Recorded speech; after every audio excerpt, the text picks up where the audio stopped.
اللہ کریم نے قرآن مجید میں فرمایا ہے کہ لَقَدْ مَنَّ اللَّهُ عَلَى الْمُؤْمِنِينَ إِذْ بَعَثَ فِيهِمْ رَسُولًا، فرمایا تحقیق اللہ نے مومنوں پر احسان فرمایا ہے کہ انہیں اپنا رسول عطا فرمایا۔ اس کا صرف ترجمہ کبھی بندے کی سمجھ میں آ جائے نا تو سارا میلاد اس کی سمجھ میں آ جاتا ہے۔ صرف اس آیت کا آسان سادہ ترجمہ اگر سمجھ لیا جائے کہ رب کہتا ہے میں نے احسان کیا تم پر، تمہیں اپنا رسول دے دیا ہے۔ وہ دو عالم کی رحمت ہیں، وہ جہاں چاہتے وہیں رہتے، یہ تو ان کی مہربانی ہے کہ یہ عالم پسند آیا۔ نبی پاک صلی اللہ تعالی علیہ وسلم ہمارے اوپر رب کا سب سے بڑا احسان ہے، اور اللہ تبارک و تعالیٰ نے سسکتی، تڑپتی، بے چین، پریشان، تکلیف میں مبتلا اپنی مخلوق پر رحم فرمایا اور رسول کریم عطا فرمائے۔ نبی پاک صلی اللہ تعالی علیہ وسلم کی تشریف آوری نے ایک ایک ذرے پر احسان کیا، حضور سے ایک ایک نگر، ایک ایک پتا فیضیاب ہوا، لیکن بعض چیزیں ایسی ہیں جنہیں خصوصی طور پر سرکار نے نوازا، بعض معاملات پر خاص کرم نوازی حضور نے فرمائی۔ ایک اہم مسئلہ ہے عقیدے کا مسئلہ۔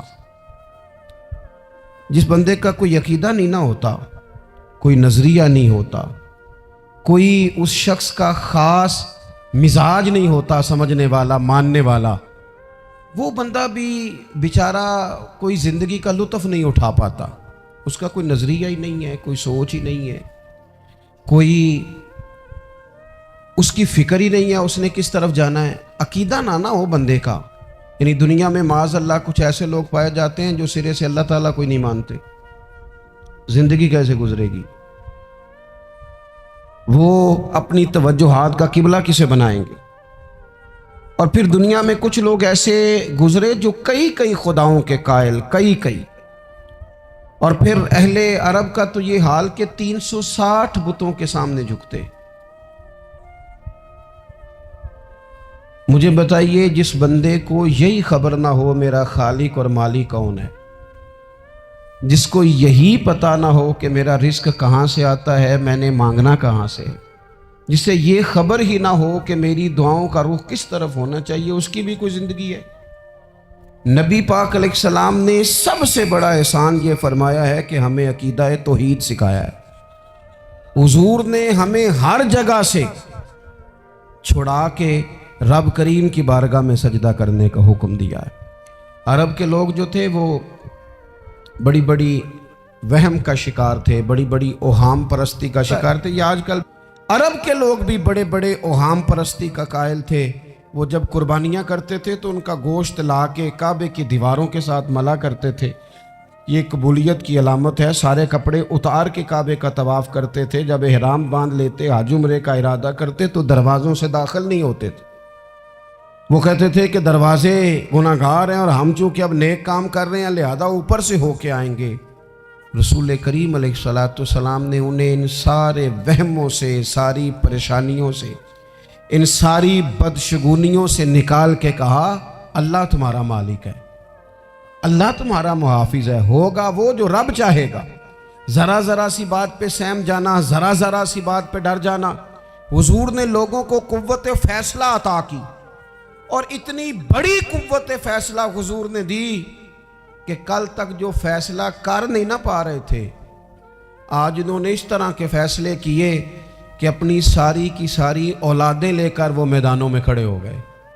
وہ ڈٹ گئے کہ ہم نے کفر کے مقابلے میں جہاد کرنا ہے۔ انہوں نے طے کر لیا کہ حق کیا ہے، سچ کیا ہے۔ نبی پاک علیہ السلام نے ہمیں عقیدہ توحید دیا، اور وہ طے کر کے دیا ہے نبی پاک نے۔ سجدہ نبی پاک علیہ السلام تشریف فرما تھے تو کچھ جانوروں نے آ کے حضور کے قدموں پہ سجدہ کیا، پیش نظر ہے وہ نوبہار، اور سجدے کو دل ہے بے قرار، روکیے سر کو روکیے، یہی تو امتحان ہے۔ کچھ جانوروں نے جب سجدہ کیا تو صحابہ عرض کرنے لگے یا رسول اللہ صلی اللہ تعالی علیہ وسلم ہمارا بھی دل کرتا ہے۔ تو حضور نے فرمایا بھی سجدہ سوائے رب کے کسی کے لیے جائز نہیں ہے، ہاں اگر جائز ہوتا تو میں خاتون سے کہتا کہ اپنے شوہر کو سجدہ کرے۔ نبی اس لیے عقیدہ توحید بندے کو مضبوط کر دیتا ہے۔ انسان جب عقیدہ توحید والا ہو جاتا ہے، اور نبی پاک علیہ السلام دنیا میں رب کی طرف بلانے آئے، وداعیا الی اللہ باذنہ وسراجا منیرا، حضور نے لوگوں کو اللہ کی جانب دعوت دی۔ جب انسان توحید والا ہو جاتا ہے تو مضبوط ہو جاتا ہے، وہ کسی سے نہیں ڈرتا، وہ سمجھتا ہے ہونا تو وہ ہے جو میرا رب چاہے گا، مجھے پریشان ہونے کی ضرورت کیا ہے۔ پھر اس کا بھروسہ بھی اللہ تعالیٰ پر، اس کی امیدیں بھی اللہ رسول سے، اس کی توجہات کا قبلہ بھی سارا ادھر ہی۔ تو حضور نے لوگوں کو عقیدہ دیا، مضبوط کیا۔ رسول پاک صلی اللہ تعالیٰ علیہ وسلم نے ذہنوں کو پختگی عطا فرمائی۔ تو سب سے بنیادی چیز حضور کا جو احسان ہے وہ عقیدہ ہے۔ پھر بعض خاص طبقات پر حضور نے خاص احسان کیا۔ آج بھی پوری دنیا میں ڈھنڈورا پیٹا جاتا ہے عورتوں کے حقوق کا، پوری دنیا کے اندر، اور بعض لوگ عورتوں کو بڑا دھوکہ دیتے ہیں، کہتے ہیں تمہیں حق نہیں ملتے لہٰذا تم سڑکوں پہ آ جاؤ، معاذ اللہ، تمہیں حق نہیں ملتے لہٰذا تم معاذ اللہ بازاروں کی رونق بن جاؤ۔ عورتوں کو بڑا پریشان کیا جاتا ہے حقوق کے تعلق سے۔ نبی پاک علیہ السلام کی آمد سے پہلے کوئی خاتون کے ساتھ سلوک اچھا نہیں کیا جاتا تھا، اس کا کوئی جائیداد میں حصہ نہیں تھا۔ عورت کا خامد اگر فوت ہو جاتا تو وہ اپنے سسرال کے خاندان کی پراپرٹی بن جاتی، معاذ اللہ، وہ جس کے مرضی چاہے سپرد کر دیتے۔ ہندوستان کے بعض علاقوں میں ایسی کبھی رسمیں بھی پائی جاتی تھی کہ بعض عورتیں اپنے خامد کے ساتھ جل جانا مناسب سمجھتی تھی کہ بعد میں کوئی زندگی تو ہوگی نہیں، اور بیوہ خاتون اور طلاق یافتہ خاتون، اس کے بارے میں تو لوگوں کا خیال تھا کہ شاید یہ خاتون بالکل سوسائٹی اور سماج کا حصہ ہی نہیں ہونی چاہیے۔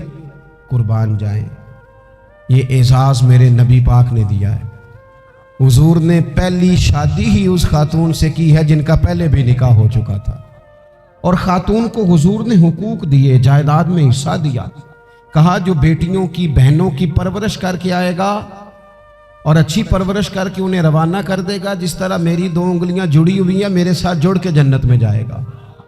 اور ایک روایت میں فرمایا کہ جب کسی کے ہاں بیٹی پیدا ہوتی ہے نا تو اللہ فرشتوں کو بھیجتا ہے، اور وہ اس کے گرد کھڑے ہو جاتے ہیں اور گھر والوں کو سلام کہتے ہیں، اور کہتے ہیں یہ ضعیفہ ایک ضعیفہ سے پیدا ہوئی ہے، یہ کمزور یعنی صنف کے لحاظ سے کمزور نازک بچی ایک نازک ماں سے پیدا ہوئی ہے۔ فرشتے کہتے ہیں جو اس کی پرورش کرے گا نا اللہ قیامت تک اس کی مدد کرے گا، اس کی ہمیشہ مدد ہوتی رہے۔ اور نبی پاک صلی اللہ تعالیٰ علیہ وسلم کی خدمت میں آ کے جب خواتین نے کہا تو نا یا رسول اللہ، ہمارے تو دین دنیا کے معاملات میں مردوں کے تعلق سے کمزوری ہے، کئی دن تو ہم ویسے نماز نہیں پڑھ سکتی مہینے میں، کئی دن تو ہم ویسے عبادات کے قریب نہیں جا سکتی، جہاد پہ ہم نہیں جاتی، گواہی ہماری مردوں کے برابر نہیں، تو یا رسول اللہ صلی اللہ علیہ وسلم ہمارا بھی کوئی اعزاز ہے؟ تو حضور نے فرمایا جب کوئی خاتون حاملہ ہوتی ہے نا تو اللہ اسے اتنا ہی ثواب دیتا ہے جتنا جہاد کرنے والے کو ثواب دیتا ہے، اور جب بچہ پیدا ہوتا ہے تو اللہ تعالیٰ اسے شہادت کا درجہ عطا کرتا ہے، اور جب وہ بچوں کو دودھ پلاتی ہے تو رب اسے غلام آزاد کرنے کا ثواب عطا کرتا ہے۔ ایک دفعہ نا نبی پاک صلی اللہ تعالیٰ علیہ وسلم کی خدمت عالی مرتبت میں حضرت عائشہ صدیقہ رضی اللہ تعالیٰ عنہ نے ایک واقعہ عرض کیا۔ عرض کی حضور آج میرے ساتھ عجیب معاملہ ہوا، میں گھر میں اکیلی تھی تو ایک خاتون 2 بیٹیوں سمیت آئی۔ اس نے کہا کہ میں بھی بھوکی ہوں، میری بیٹیاں بھی پریشان ہیں، کھانا نہیں کھایا۔ سیدہ پاک کہتی ہیں یا رسول اللہ میرے پاس بھی 3 کھجوریں تھیں گھر میں پڑی، یہ 2 جہاں کے شاہ ہیں پر پاس کچھ رکھتے نہیں، اور 2 جہاں کی نعمتیں ہیں ان کے خالی ہاتھ میں۔ فرماتی ہیں وہ 3 کھجوریں میں نے ان 3 ماں بیٹیوں کو دے دی۔ ماں نے پہلے ایک کھجور دونوں بیٹیوں کو دی، پھر بچیاں وہ کھجور کھا کے ماں کی طرف دیکھنے لگی، تو جو کھجور ماں کے پاس تھی اماں نے اس کے بھی 2 حصے کر کے بیٹیوں میں بانٹ دیے۔ حضرت عائشہ عرض کرنے لگی یا رسول اللہ میں نے یہ بڑا نرالا رنگ دیکھا ہے، ماں کا اپنے بچوں سے پیار کا انداز۔ تو حضور نے کیا فرمایا؟ نبی پاک علیہ الصلوۃ والسلام فرمانے لگے سن پھر اللہ تعالیٰ نے اس عورت پر جنت کو واجب کر دیا ہے، فرمایا اللہ نے اسے جہنم سے دور کر دیا جو بیٹیوں کے معاملے میں آزمایا گیا، اور جس نے پھر ان کے ساتھ اچھا سلوک کیا۔ اپنا حضور کا عمل یہ تھا کہ حضور کی بڑی صاحبزادی سیدہ زینب رضی اللہ تعالیٰ عنہ، یہ حضور کی سب سے بڑی صاحبزادی ہیں، یہ بخاری میں آپ کو ملے گا کہ ان کی بیٹی جناب امامہ بنت زینب چھوٹی سی عمر تھی، تو جب حضور نماز کے لیے آتے تھے تو نواسی کو اٹھا کے ساتھ لے آتے تھے، اور وہ حضور نماز پڑھتے تھے تو وہ نبی پاک کے کندھوں پہ کھیلتی تھی۔ حضور نے عملاً بیٹیوں سے پیار کرنا سکھایا، بیٹیوں سے محبت کریں، بیٹیوں سے پیار کریں۔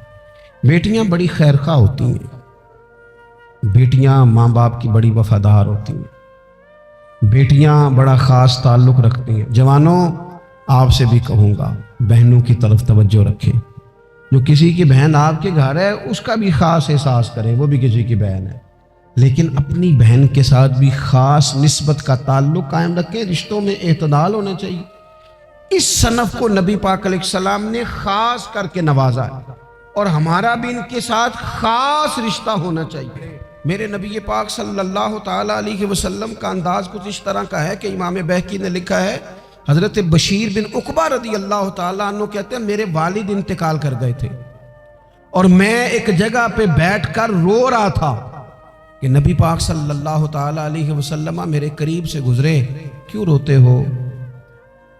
یا رسول اللہ میرے والد کا انتقال ہو گیا، میری والدہ رخصت ہو گئی۔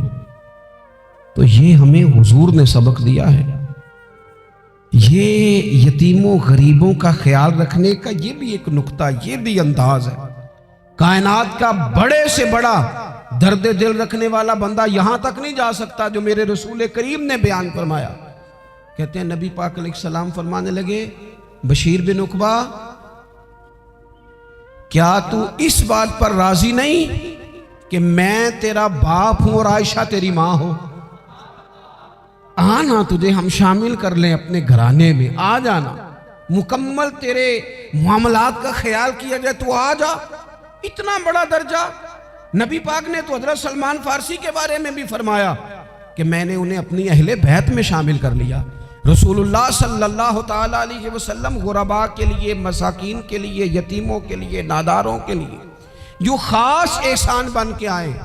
حضرت سیدنا عبداللہ بن ابی اوفا رضی اللہ تعالیٰ عنہ روایت کرتے ہیں ایک یتیم بچہ آیا تھا، اس نے عرض کی حضور میری ماں بھی بھوکی ہے اور میری ایک ہمشیرہ ہے وہ بھی بھوکی ہے، اے روٹی دا دکھ نہ پوچھو، روٹی تے بندہ کھا جاندی ہے۔ یہ جو بھوک ہوتی ہے نا، بھوک، بہت سارے لوگ نا، میں ایک شادی میں تھا تو وہاں ایک دو لوگ کھانا کھا رہے تھے، تو بعض لوگ انہیں دیکھ دیکھ کے مذاق کر رہے تھے، ویڈیو بنا رہے تھے، کہتے دیکھو کھانا ہی نہیں آتا، کیا انداز ہے، سارا ان کا منہ جو ہے وہ کھانے سے بھر گیا، ہاتھ دیکھو کہاں تک ان کے لتھڑ گئے، کیا انداز ہے۔ تو میں نے کہا تم ان کے کپڑے بھی تو دیکھو نا، انداز، بیٹھنا اٹھنا، کپڑے پہننا، یہ غریبی کا پتہ دیتے ہیں۔ بھوک جب تیز لگی ہو پھر کھانے کے آداب لوگوں کو یاد نہیں رہتے۔ غربت نے میرے بچوں کو تہذیب سکھا دی، اب وہ سہمے ہوئے رہتے ہیں، شرارت نہیں کرتے۔ عزیز، ہوتا یہ ہے کہ جب انسان کو بھوک شدید لگی ہو نا، پھر اسے ڈاکٹر کی ہدایات نہیں یاد رہتی، پھر تو پیٹ کی آگ بجھانے کو لوگ دوڑتے ہیں۔ تو کہتے ہیں اس بچے نے آ کے عرض کی یا رسول اللہ صلی اللہ تعالی علیہ وسلم ماں بھی بھوکی ہے، بہن بھی بھوکی ہے۔ حضور نے نا اسے 21 کھجوریں عطا فرمائی، فرمایا 7 تیری، 7 تیری بہن کی، 7 تیری والدہ کی، اور یہ حضور نے 21 کھجوریں دی ہیں، یہ نبی پاک نے 21 دی ہیں، ہاں یہ حضور نے 21 دی، اور حضور تو اشارہ بھی کر دینا تو پھر روٹی ساری زندگی ختم نہیں ہوتی۔